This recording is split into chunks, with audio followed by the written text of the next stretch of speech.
Hi, everyone. So when we came up with the theme for Borderless, I immediately thought about flight, and I wrote wings.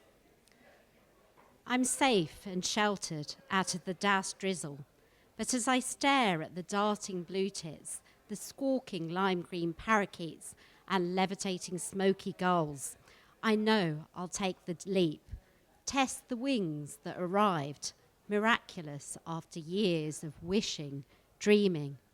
Am I still human or completely bird? I flutter and rise, the easiest thing in the world, to float a little more energy until I've pulsed off, hovering next to charcoal branches, leaves sodden and shiny, feathers rustling as I thrust out, searching, gliding, absorbing air, rain slipping from my glossy body. The rush of momentum, speeding past empty playgrounds, crumbling graveyards, slick rooftops, over patchwork fields and juvenile coppices, streams riffling and pulling into oceans, weaving towards oceans that fill the horizon. A bird's eye view of scrubby hills and striated Munros, bursts of fog as I surge through clouds, then pure light. I see everything untethered.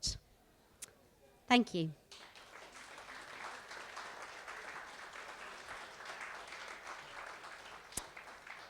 I'm also going to be reading a poem by my fellow editor and friend Sundus Hassan Nuli.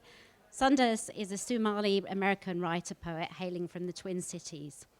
Her interests are in architecture, sweet treats, and the syncretism of multilingual language. She writes in all the languages she knows and adores indigenous poetics the most. She has a poetry book coming out and a novel on the way.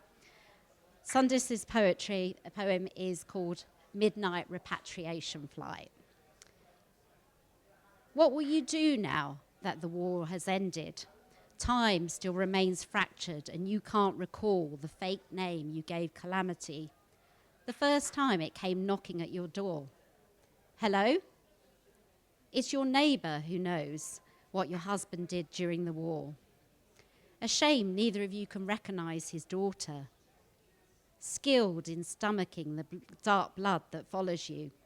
Mercurially, you revel in the comfort of death's great gaze. Because if anyone tried, you know the art to haphazardly kill. You're saving this skill in case the closet isn't big enough for you and your queer children. Knock, knock. You've doused in the scent of no return. Can you keep hiding in the graveyards of your mind? Others you look up and lock eyes with toy soldiers. And you never know who's more sinful. Soon you're met with, "Ma'am, come with us now." Cautionary tales born from your madness keep you tied as the world keeps turning left. Thank you. And